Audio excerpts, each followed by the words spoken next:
it's me, Agrim Amor, and you are listening to Rectangle Dreams. I like reading short stories, and I often read some, and I'm like, I should share this with the world. So this is that show. I'm gonna read aloud stories that I found fun and interesting. This is the very first episode, and I thought, who better than Mark Twain, to inaugurate it. That's my chief guest. You invite a chief guest to cut the ribbon, and I invented the ghost of Mark Twain. All right, it is the McWilliamses and the burglar alarm.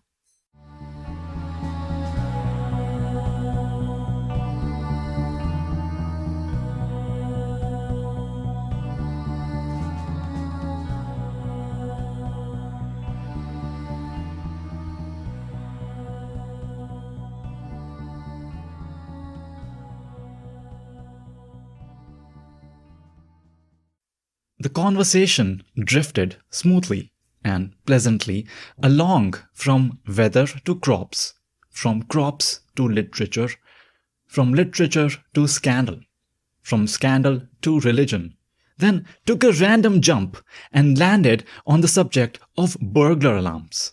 And now, for the first time, Mr. McWilliams showed feeling. Whenever I perceive the sign on this man's dial, I comprehend it and lapse into silence and give him opportunity to unload his heart. Said he with but ill-controlled emotion. I do not go 1 single cent on burglar alarms, Mr. Twain, not a single cent, and I will tell you why. When we were finishing our house, we found we had a little cash left over on account of the plumber not knowing it. I was for enlightening the heathen with it, for I was always unaccountably down on the heathen somehow. But Mrs. McWilliams said, no, let's have a burglar alarm. I agreed to this compromise. I will explain that whenever I want a thing and Mrs. McWilliams wants another thing, and we decide upon the thing that Mrs. McWilliams wants, as we always do, she calls that a compromise. Very well, the man came up from New York and put in the alarm and charged $325 for it and said we could sleep without uneasiness now. So we did for a while, say a month. Then one night we smelled smoke and I was advised to get up and see what the matter was. I lit a candle and started toward the stairs and met a burglar coming out of a room with a basket of tinware which he had mistaken for solid silver in the dark. He was smoking a pipe. I said, my friend, we do not allow smoking in this room. He said he was a stranger and could not be expected to know the rules of the house. Said he had been in many houses just as good as this one and it had never been objected to before. He added that as far as his experience went, such rules had never been considered to apply to burglars anyway. I said, smoke along then, if it is the custom, though I think that the conceding of a privilege to a burglar, which is denied to a bishop, is a conspicuous sign of the looseness of the times. But waiving all that, what business have you to be entering this house in this furtive and clandestine way without ringing the burglar alarm? He looked confused and ashamed and said with embarrassment, I beg 1,000 pardons.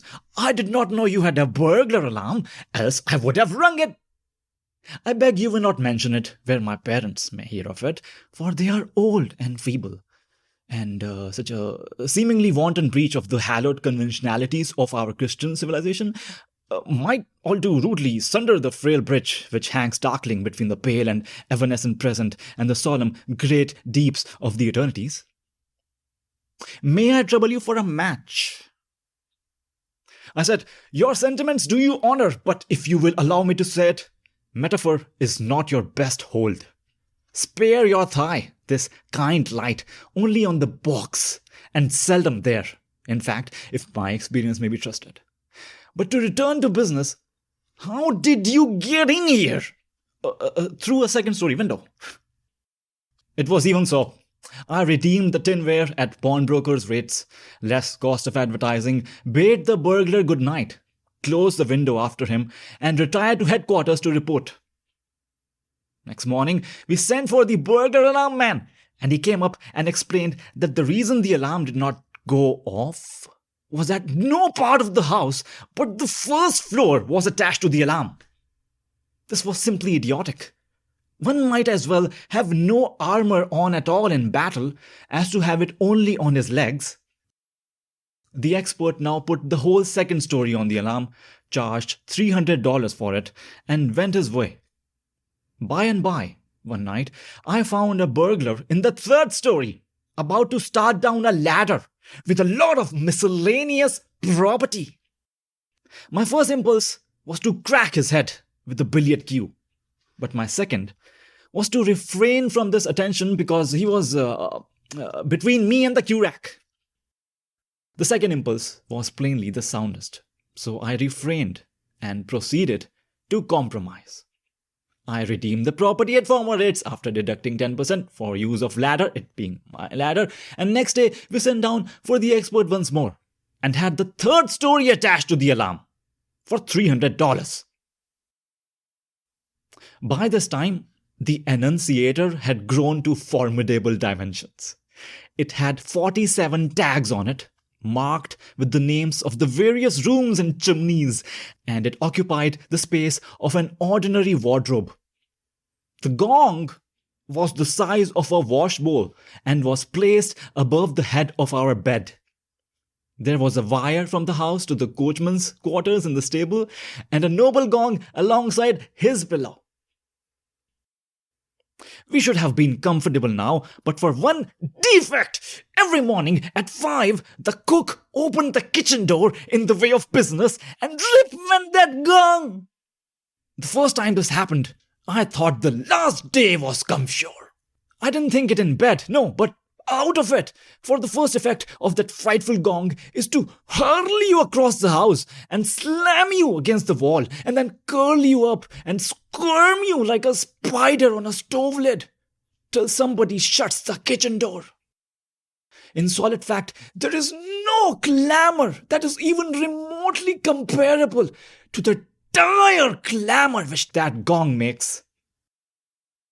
Well, this catastrophe happened every morning regularly at 5 o'clock and lost us 3 hours sleep. For mind you, when that thing wakes you, it doesn't merely wake you in spots. It wakes you all over, conscience and all. And you are good for 18 hours of wide awakeness subsequently. 18 hours of the most inconceivable wide awakeness that you've ever experienced in your life. A stranger died on our hands one time, and we vacated and left him in our room overnight. Did that stranger wait for the general judgment? No, sir. He got up at 5 the next morning in the most prompt and unostentatious way. I knew he would. I knew it mighty well. He collected his life insurance and lived happily ever after, for there was plenty of proof as to the perfect squareness of his death. Well, we were gradually fading toward a better land on account of the daily loss of sleep. So we finally had the expert up again, and he ran a wire to the outside of the door and placed a switch there, whereby Thomas, the butler, always made one little mistake. He switched the alarm off at night when he went to bed and switched it on again at daybreak in the morning, just in time for the cook to open the kitchen door and enable that gong to slam us across the house, sometimes breaking a window with one or the other of us. At the end of a week, we recognized that this switch business was a delusion and a snare. We also discovered that a band of burglars had been lodging in the house the entire time.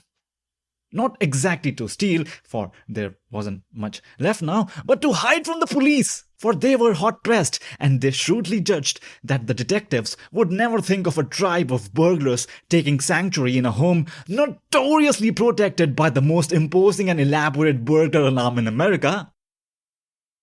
Sent down for the expert again, and this time he struck a most dazzling idea. He fixed the thing so that opening the kitchen door would take off the alarm. It was a noble idea, and he charged accordingly. But you already foresee the result. I switched on the alarm every night at bedtime, no longer trusting on Thomas's frail memory. And as soon as the lights were out, the burglars walked in at the kitchen door, thus taking the alarm off without waiting for the cook to do it in the morning. You see how aggravatingly we were situated. For months, we couldn't have company. Not a spare bed in the house, all occupied by burglars. Finally, I got up a cure of my own. The expert answered the call and ran another ground wire to the stable and established a switch there so that the coachman could put on and take off the alarm. That worked first rate, and a season of peace ensued, during which we got to inviting company once more and enjoying life. But by and by, the irrepressible alarm invented a new kink. One winter's night, we were flung out of bed by the sudden music of that awful gong, and when we hobbled to the annunciator, turned up the gas, and saw the word nursery exposed, Mrs. McWilliams fainted dead away. And I came precious near doing the same thing myself. I seized my shotgun and stood timing the coachman, whilst that appalling buzzing went on. I knew that his gong had flung him out too, and that he would be along with his gun as soon as he could jump into his clothes. When I judged that the time was ripe, I crept to the room next to the nursery, glanced through the window, and saw the dim outline of the coachman in the yard below, standing at present arms and waiting for a chance. Then I hopped into the nursery and fired, and in the same instant the coachman fired at the red flash of my gun. Both of us were successful. I crippled a nurse, and he shot off all my back hair. We turned up the gas and telephoned for the surgeon. There was not a sign of a burglar, and no window had been raised. One glass was absent, but that was where the coachman's charge had come through. Here was a fine mystery, a burglar alarm going off at midnight of its own accord, and not a burglar in the neighborhood. The expert answered the usual call and explained that it was a false alarm, said it was easily fixed. So he overhauled the nursery window, charged a remunerative figure for it, and departed. What we suffered from false alarms for the next 3 years, no stylographic pen can describe. During the next 3 months, I always flew with my gun to the room indicated, and the coachman always sallied forth with his battery to support me. But there was never anything to shoot at. Windows all tight and secure. We always sent down for the expert next day, and he fixed those particular windows so they would keep quiet for a week or so, and always remembered to send us a bill about like this. Wire, $2.15. Nipple, 75 cents. 2 hours labor, $1.50. Wax, 47 cents. Tape, 34 cents. Screws, 15 cents. Recharging battery, 98 cents. 3 hours labor, $2.25. String, 2 cents. Lard, 66 cents. Pond's extract, $1.25. Springs at 50, $2. Railroad fares, $7.25. $19.77. At length, a perfectly natural thing came about. After we had answered 300 or 400 false alarms, to wit, we stopped answering them.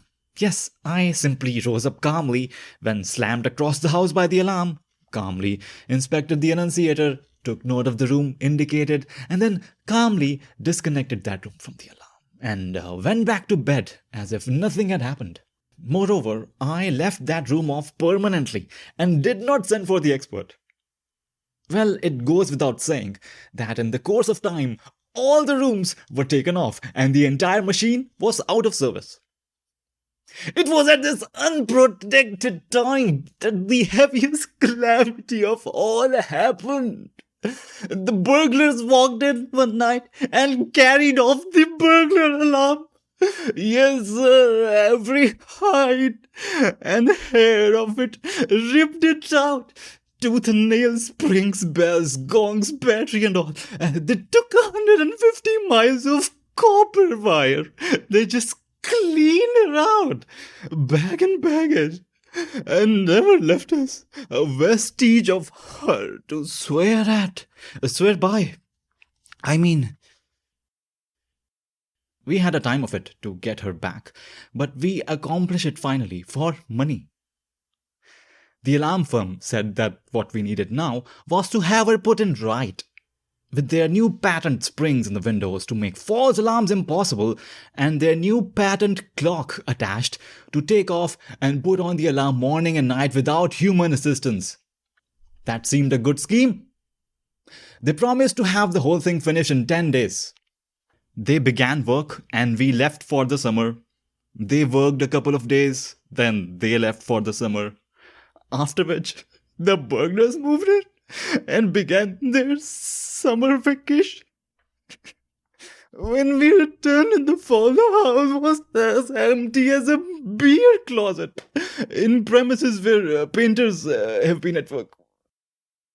We refurnished and then sent down to hurry up the expert. He came up and finished the job and said, "Now this clock is set to put on the alarm every night at 10 and take it off every morning at 5:45.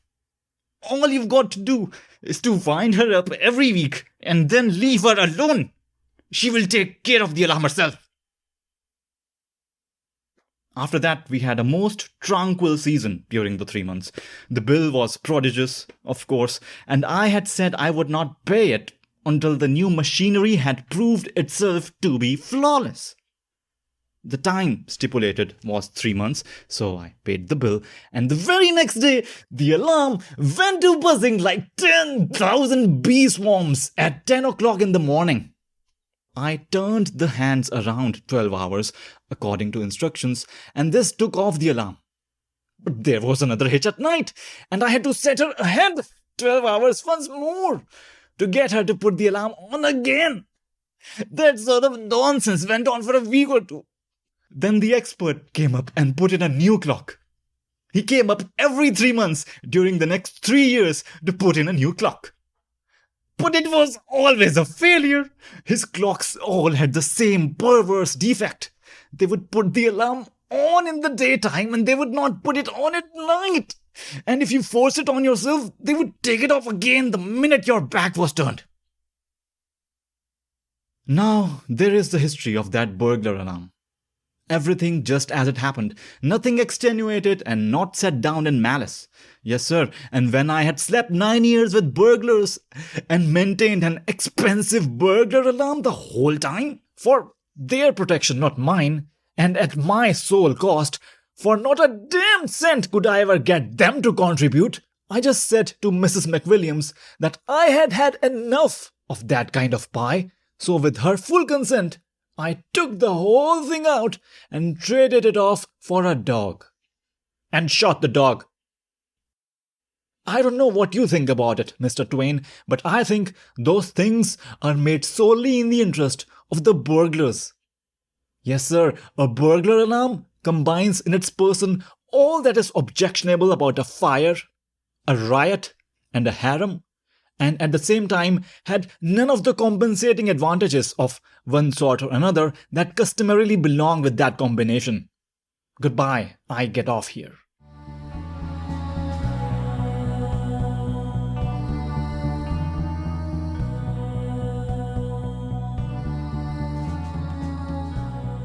Alright, that was the McWilliamses and the Burglar Alarm by Mark Twain.